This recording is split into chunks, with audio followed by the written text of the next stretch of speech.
इदं सुरूपं तथा वा कलत्रं यशश्चारुचित्र धनं मेरुतुल्यम्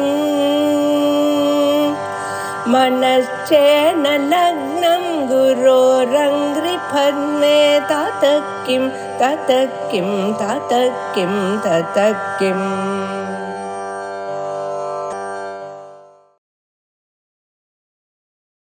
श्री गुरुभ्यो नमः।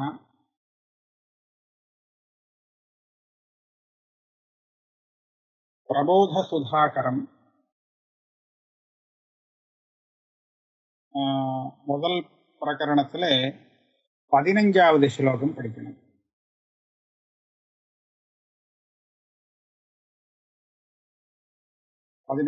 ஸ்லோகம் 14 ஸ்லோகம் வரையில் ஆயிருக்கு. இதுல 2 புத்தகத்துலையும் கொஞ்சம் பாட பேதங்கள் இருக்கு. நான்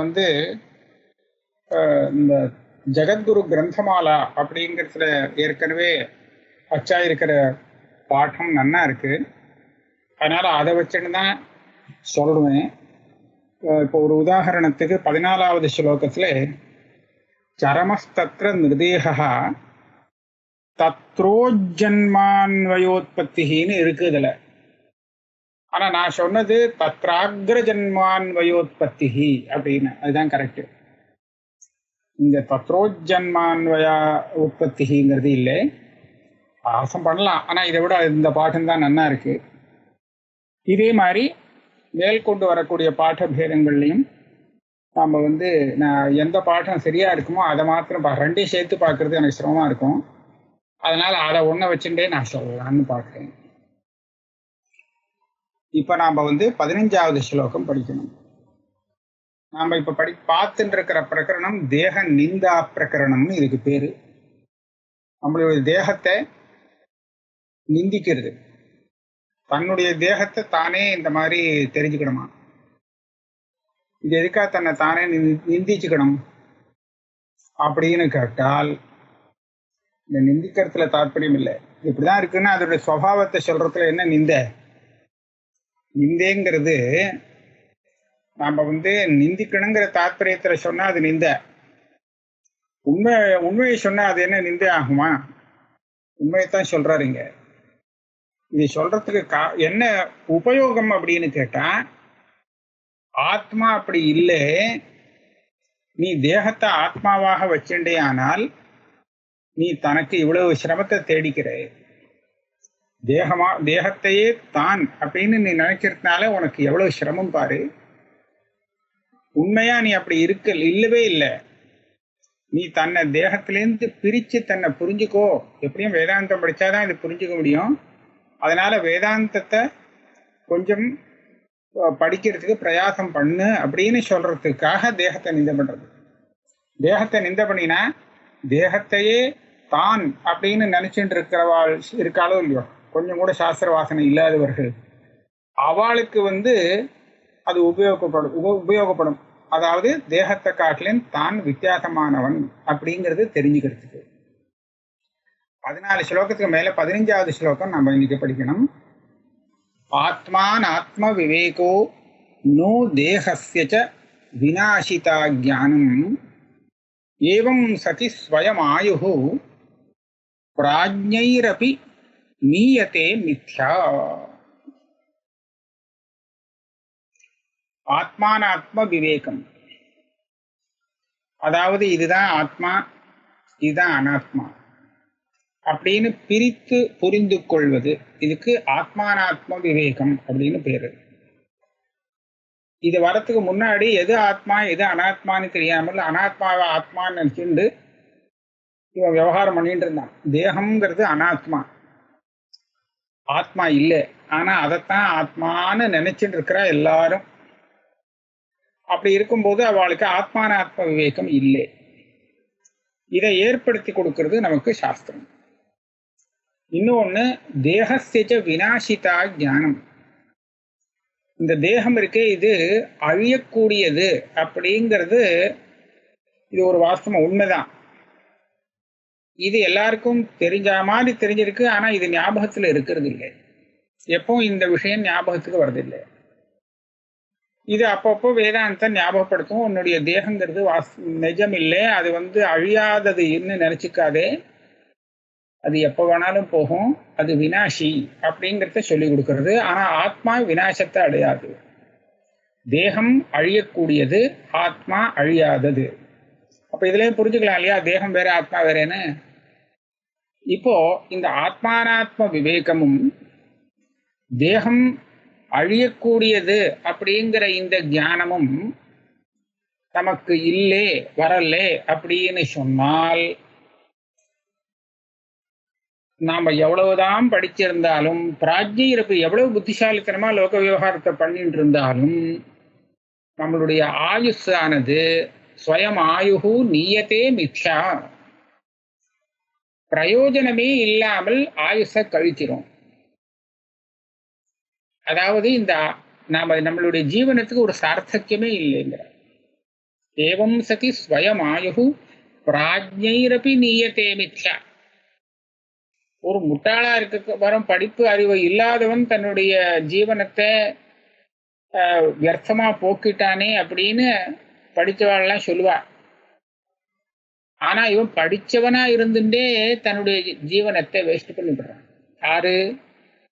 மற்ற விஷயங்கள்லயே தன்னுடைய கவனத்தை வச்சுண்டு ஆத்மானாத்ம விவேகத்துக்கு இடமே கொடுக்காமல், தேகம் விநாசத்தை அடையக்கூடியது அப்படிங்கிறத நினைச்சு பார்க்காமல் இருக்கிறவன் இருக்கானே, அவனுக்கு அவனுடைய ஜீவனங்கிறது வஸ்துதா சாஸ்திர திருஷ்டியில வியர்த்தமானது.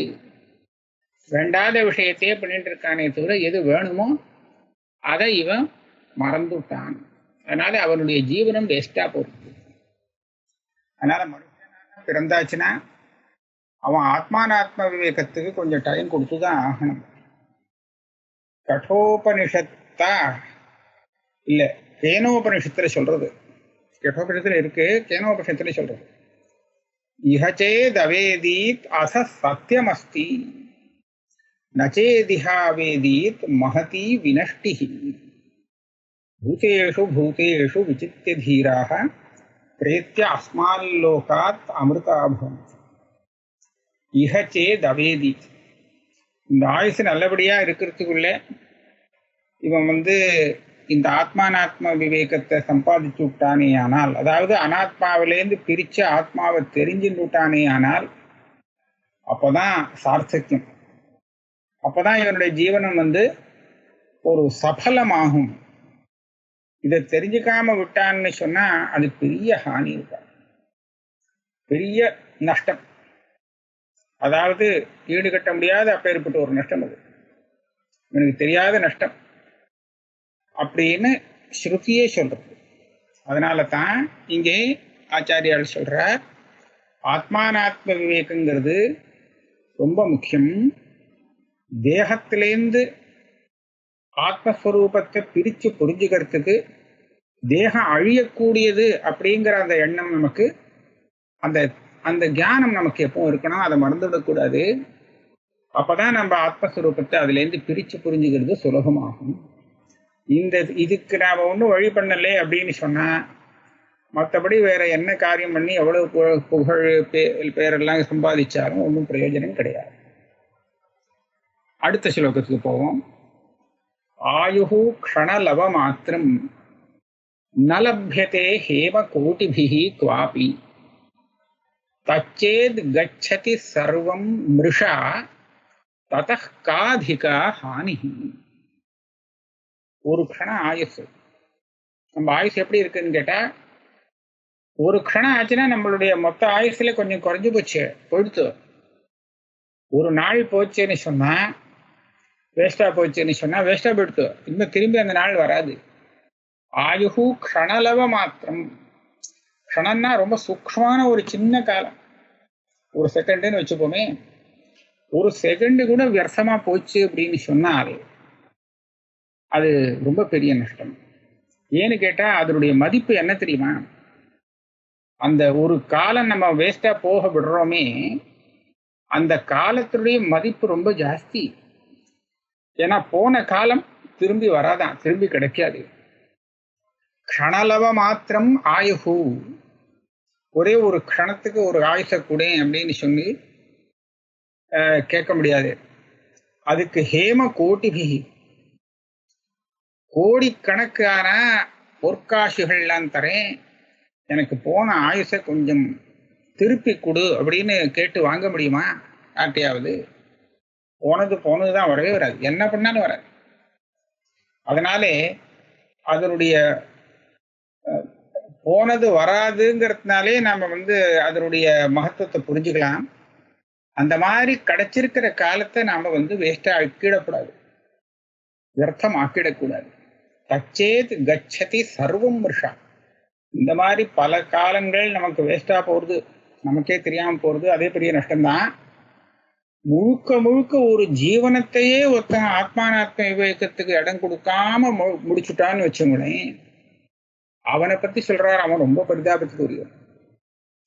நாமெல்லாம் தேவையில்ல, ஏதோ கொஞ்ச நேரமாவது, நிறைய வேஸ்ட் பண்ணாலும், டயத்தை வேஸ்ட் பண்ணா கூட ஏதோ கொஞ்ச நேரமாவது ஆத்மானாத்ம விவேகத்துக்கு இடம் கொடுக்குறோம் இல்லையா? தேகம் அனித்தியம் அப்படிங்கிறத நம்மளால நினைச்சு பார்க்க முடியுது. ஆனா இந்த விஷயத்துக்கே வராமல் ஆயுசு பூரா தீர்த்து விடுறானே, அவனை என்னன்னு சொல்றது? தச்சேத் கச்சதி சர்வம் ரிஷா. சர்வம் ஆயுகு சும்மாவே போயிடுச்சு, இதுக்கு இடமே இல்லாம போயிடுச்சு. அப்படின்னா ததக்கா அதிகா ஹானிஹி, இதுக்கு மேல பெரிய நஷ்டம் ஏதாவது உண்டா? இதுதான் பெரிய நஷ்டம். எவ்வளவு பெரிய மதிப்புக்கு இடமான அந்த காலத்தை இவன் வேஸ்ட் பண்ணி செலவழிச்சுட்டான். அது பெரிய நஷ்டம். அதுவும் இந்த நரஜன்மா மனுஷ ஜென்மா வந்திருக்கே, இதனுடைய அந்த பெருமை ஜாஸ்தி தான். மற்ற ஜென்மாக்களை காட்டிலும் மனுஷன் தன்னுடைய காலத்தை வேஸ்ட் பண்ணவே கூடாது. மற்ற ஜென்மாக்கள்லாம் வேஸ்ட் தான், காலத்தை வீணா தான் அடிக்கும், அதை பத்தி கவலை இல்லை. ஆனா வேற ஒன்றும் வழி இல்லை. ஆனா மனுஷ ஜென்மா இருக்கே, இதை வேஸ்ட் பண்ணினா ரொம்ப பெரிய நஷ்டம். பசு ஜென்மா வேஸ்டா போச்சேன்னு நம்ம கவலைப்பட வேண்டாம். ஏன் தெரியுமா? அந்த பசு ஜென்மா எடுத்திருக்க ஒரு ஜீவன், அது பசு ஜென்மா முடிகிற சமயத்துல அது கிரமமா மனுஷ ஜென்மாவுக்கு வந்துடும், மேல வந்துடும். என்ன காரணம்னு சொன்னா, அது பசு ஜென்மாவில் பண்ணின புண்ணிய பாப்பம் கிடையாது. அது அவன் மனுஷ ஜென்மாவில் இருந்துட்டு பண்ணின புண்ணிய பாப்பம் தான். பாப்பம் பெருசா இருக்கிறதுனாலே ஒவ்வொன்றா தீர்த்து முடிச்சதுக்கு அப்புறம் திருப்பி இதே இடத்துக்கு கொண்டு விட்டுரும் மனுஷ ஜென்மாவுக்கே. அந்த மாதிரி இல்லை இந்த மனுஷ ஜென்மா. ஏன்னு பாருங்க, நரதேகாதிக்கிரமணாத் பிராப்தௌ பஸ்வாதி தேகானாம் ஸ்வதனோரபி அஜ்ஞானி பரமார்த்தஸ்யாத்ர காவார்த்தா. இது நரதேகம், மனுஷ தேகம். இதை அதிக்கிரமணம் பண்றதுன்னு சொன்னா, இதுல வாழ்ந்து இந்த ஆயுஷம் முடிச்சுட்டான்னு வச்சுங்களேன், அதுதான் அதிக்கிரமணம். முடிச்சுட்டான், ஆனா ஆத்மானாத்ம விவேகத்துக்கு இடம் கொடுக்கல, அப்படியே முடிஞ்சு போச்சு. அப்படின்னா அடுத்தது என்ன வரும்? மனுஷ தேகம் தான் வரும்னு ஏதாவது நியமம் உண்டா? கிடையாது. பஸ்வாதி தேகானாம் பிராப்தோ. இவன் இங்க என்ன பண்ணியிருக்கானோ தெரியாது, நல்லது கெட்டது எல்லாம் தான் இருக்கும். எந்த கர்மா இவனுக்கு அடுத்த தேகத்தை கொடுக்க போறதுங்கிறது தெரியாது. எல்லாமே இந்த விஷயம் பூரா அஜ்ஞானமாக தான் இருந்துட்டு இருக்கு, அஜ்ஞானத்தில் இருந்துட்டு இருக்கு. நாம என்ன பண்ண போறோம், இது ஆனதுக்கு அப்புறம் என்ன வரும், ஒன்றும் தெரியாது. அடுத்த ஜென்மா வந்ததுக்கு அப்புறமாவது பழைய ஞாபகம் வருமானு கேட்டா அதுவும் வராது. அந்த சம்ஸ்காரமும் சுத்தமா மறைஞ்சிருக்கும், ஒன்றும் தெரியாது. அதனால இந்த ஜென்மா முடிஞ்சு போச்சுன்னா அடுத்தது உனக்கு என்ன ஜென்மா வரப்போறதுன்னு ஏதாவது இப்ப தெரியுமானா ஒன்றும் தெரியாது. வரலாம், எத்தனையோ இத்தனை கோடி யோனிக்கள் இருக்குன்னு சொன்னா, ஒரு பஸ்வாதி ஜென்மா, மனுஷன் இல்லாத ஒரு ஜென்மா கிடைச்சி கொடுத்துன்னு வச்சுங்களேன், பஸ்வாதி தேகம் வந்து கொடுத்து, அப்படி வந்து கொடுத்தோன்னு சொன்னா அதில் நம்ம என்னத்தை செய்ய முடியும்?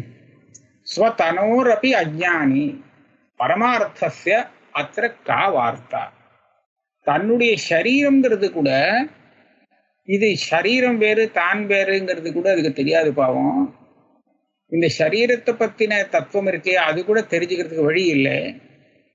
ஏன்னா பாடம் இடம் கேட்டு குரு கிட்ட போய் கத்துட்டு வர்றதுக்கு அந்த ஜென்மா சரியா வராது, அதுக்கு வேண்டிய ஜென்மா அது இல்லை. அதனால அந்த குரு சிஷ்ய பரம்பரையில ஞானத்தை சம்பாதிக்கிறதுங்கிறது பசுவாதி ஜென்மாவில முடியாத காரியமா இருக்கு. அப்படி இருக்கும்போது மனுஷ ஜென்மா தாண்டி இவன் பசு ஜென்மாவை அடைஞ்சு விட்டான்னா இவன் பாவம் என்ன பண்ண முடியும்? ஸ்வத்தனூர் அப்படி தன்னுடைய சரீரத்தை பற்றி கூட அவனால ஒன்றும் சரியா புரிஞ்சுக்க முடியாது. அப்படி இருக்கிறச்ச பரமார்த்தத்தை பத்தி இவன் எப்படி புரிஞ்சுக்க முடியும்? ஒன்றும் முடியாது. ஆக அங்க பசு ஜென்மாவில எனக்கு ஆத்ம ஞானம் வரட்டுமே அப்படின்னு கேட்டா எப்படிப்பா வரும்? அந்த ஜென்மாவில ஒண்ணுமே தெரியாத அஜான பூயிஷ்டமா இருக்கக்கூடிய அந்த ஜென்மாவில நீ என்ன பண்ண முடியும்? ஞானத்துக்கே இடம் கொடுக்க முடியாது. அதனால பரமார்த்த யாத்திர கா வார்த்தா, அதை பத்தி பேசவே முடியாது. அது மாத்திரம் இல்லை, அந்த பசு ஜென்மாவில் இருக்கிற சிரமங்கள் வேற என்னன்னு பாருங்க. சததம் பிரபாஹ்யமானைஹி விருஷபைஹி அஸ்வைஹி खरैहि गजैर्महिषैः हा कष्टं क्षुत्क्षामैः श्रान्तैः नो शक्यते वक्तुम्. இவன் எப்படி பிறப்பான்? ஒரு காளமாடா பிறக்கலாம், குதிரையா பிறக்கலாம், கழுதையா பிறக்கலாம், யானையா பிறக்கலாம், எரும மாடா பிறக்கலாம். இப்படிலாம் பல தினசாக இருக்கு பசு யோனிகள்லாம்.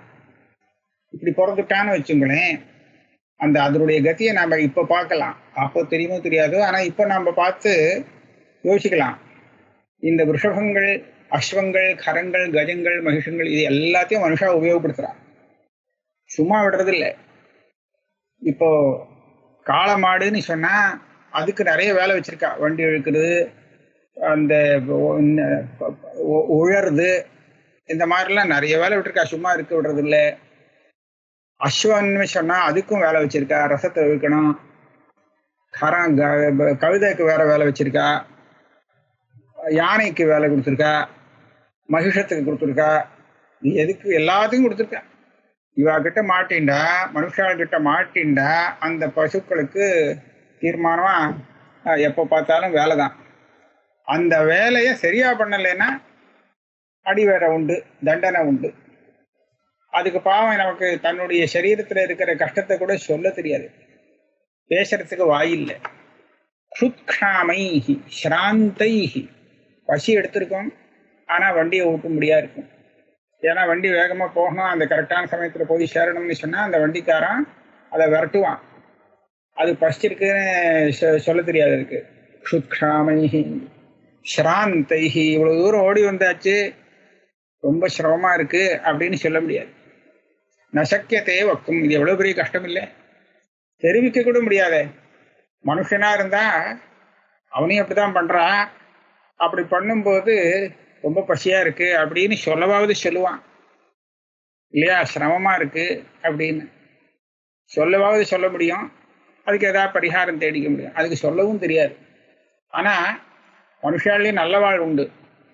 அவள் தான் அந்த பசுக்களை எப்படி கவனிப்பான்னு சொன்னா, அதுக்கு பசி எடுத்திருக்கா, அது களைச்சு போயிருக்கா அப்படிங்கிறதெல்லாம் சில அடையாளங்களை வச்சு கண்டுபிடிச்சு விடுவா. கண்டுபிடிச்சிட்டு தயாவானா இருக்கக்கூடிய அவ அதுக்கு வேண்டிய உபகாரம் பண்ணுவா.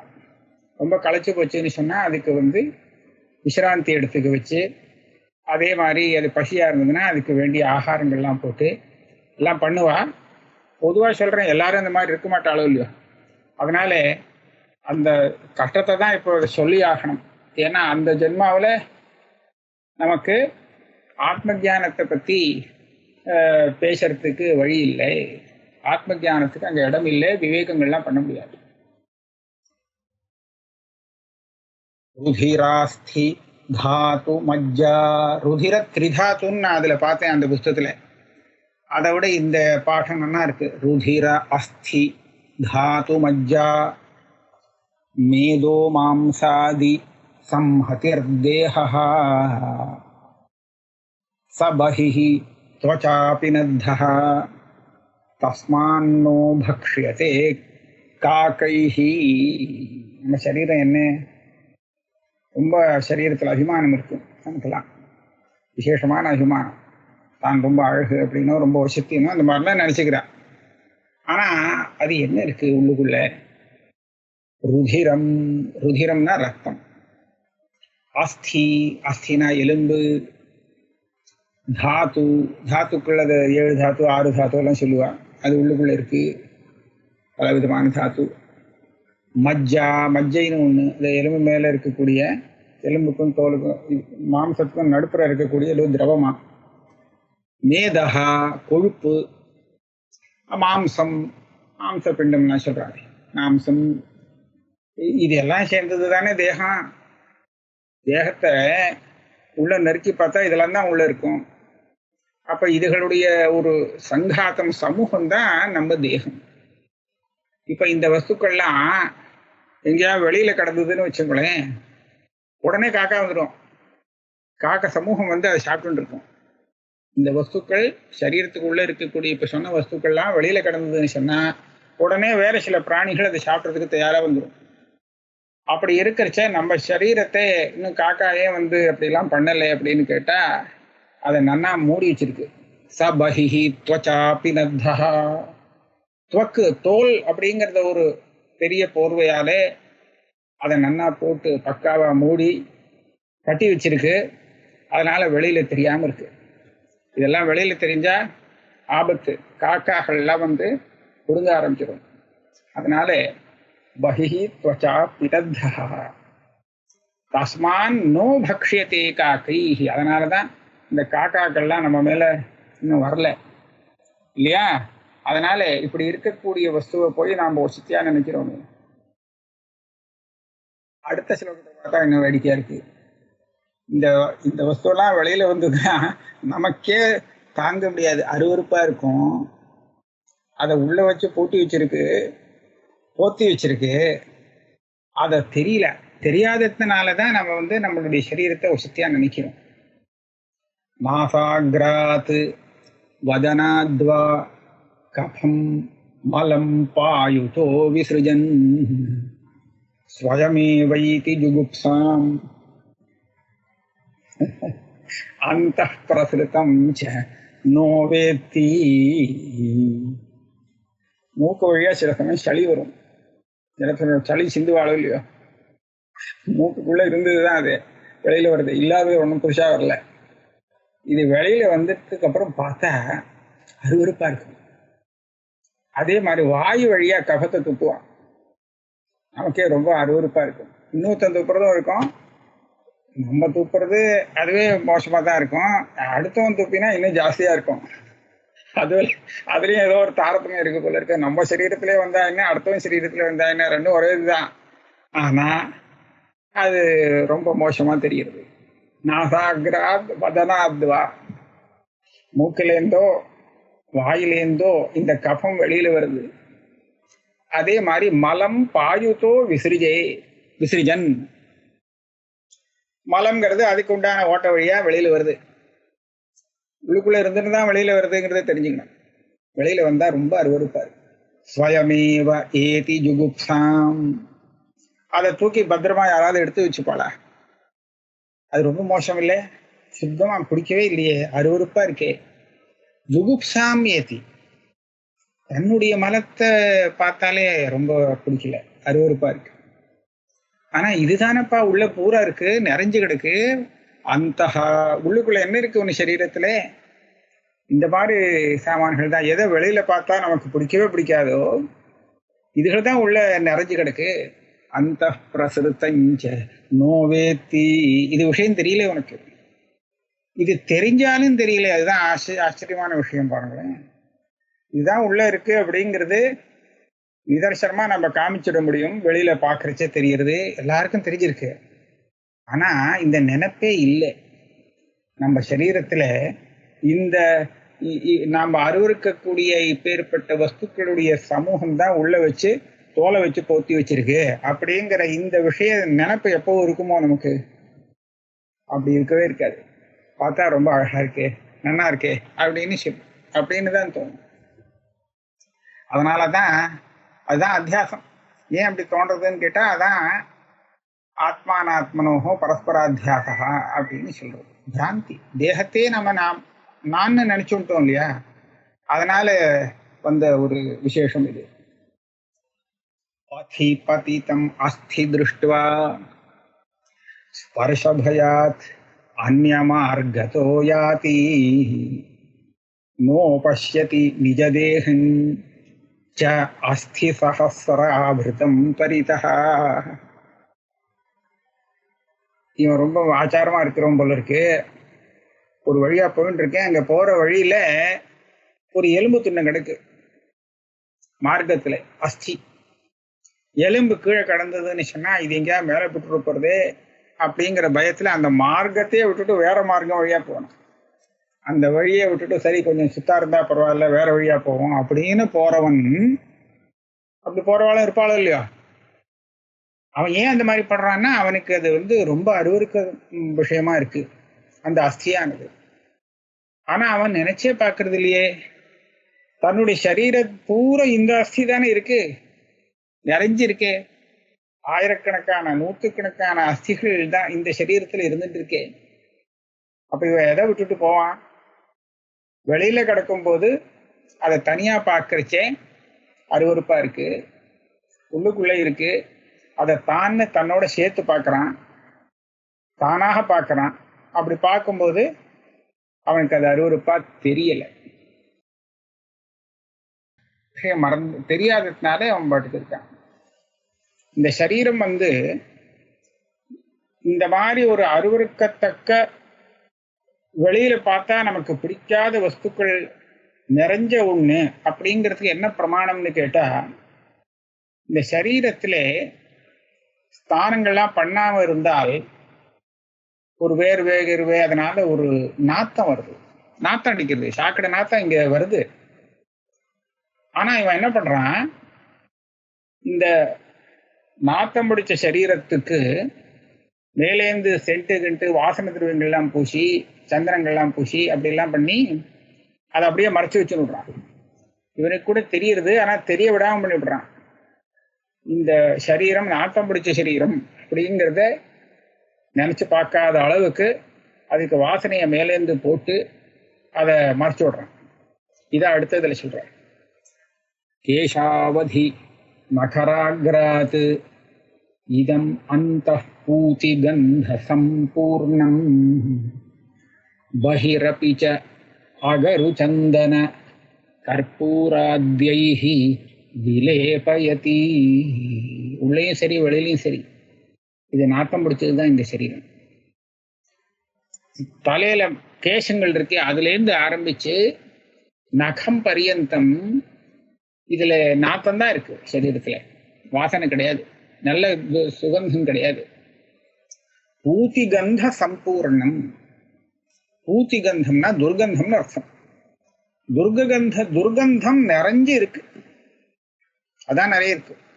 துர்கந்தம் நிறைஞ்சு இருக்கக்கூடிய இந்த சரீரத்திலே உள்ளுக்குள்ள மாத்திரம் இல்ல, பஹிரபி, உள்ளுக்குள்ளதான் துர்கந்தம்ங்கிறது இல்ல, வெளியிலேயே துர்கந்தம் வந்துடும். அந்த குளிக்காம இருந்த பல்லு தேக்கலேன்னு சொன்னா அவ பேசுற பக்கத்துல பேசுறச்சே சிரமமா ஆயிடுறது. அப்ப இந்த திருஷ்டியில பார்த்தோம்னா வெளியிலயும் அந்த துர்கந்தம் தான் இருக்கு. அப்படி இருக்கக்கூடிய இந்த சரீரத்துக்கு இவன் என்ன பண்றான், அகரு சந்தன கற்பூராத்யைஹி, இதெல்லாம் நல்ல நல்ல வஸ்துக்களா இருக்கு. இதெல்லாம் அப்படி நாத்தா பிடிச்ச வஸ்து இல்லை. அகரு சந்தனம் கற்பூரம் பச்சை கற்பூரம் போட்டு எல்லாம் போட்டு அதெல்லாம் பூசி கீச்சு விலேபயதி, அந்த அதுக்குன்னு உண்டான இயற்கையான கந்தம் இருக்க துர்கந்தம் அதை மறைச்சுப்படுறான். வந்தாலே வாசனையா இருக்கும்படியாக அவன் பண்ணிக்கிறான். எதுக்காக அப்படி பண்ணிக்கிறான், இதனுடைய வண்டவாளம் வெளியில தெரிஞ்சு விடக்கூடாது, நம்மளுடைய சரீரம் இப்படி இருக்குங்கிறது 4 பேருக்கு தெரிஞ்சு விடக்கூடாது, அவெல்லாம் பார்த்து பிரமிக்கணும், ஆஹா இவருடைய சரீரம் எவ்வளவு வாசனையா இருக்கு அப்படிங்கிறதுக்காக இந்த மாதிரி பண்றான். யத்னாதஸ்ய பிதத்தே, அதான் சொல்றாருங்க. ஸ்வாபாவிக தோஷ சங்காதம் ஔபாதிக குணநிவகம் பிரகாசயன் சிலாததே மூடஹ. ரொம்ப பலமா சொல்லிட்டார். ஏத்திரப்பட்டு இதை மறைக்கிறானா. எத்ராதஸ்ய பிதத்தே, இந்த சரீரத்துக்கு இருக்கக்கூடிய சுவாபாவிகமா இயற்கையா இருக்கக்கூடிய தோஷங்கள், தோஷ சமூகம், தோஷ சங்காத்தம்னு தோஷம் தான் இருக்கு உள்ள எக்கச்சக்கமா.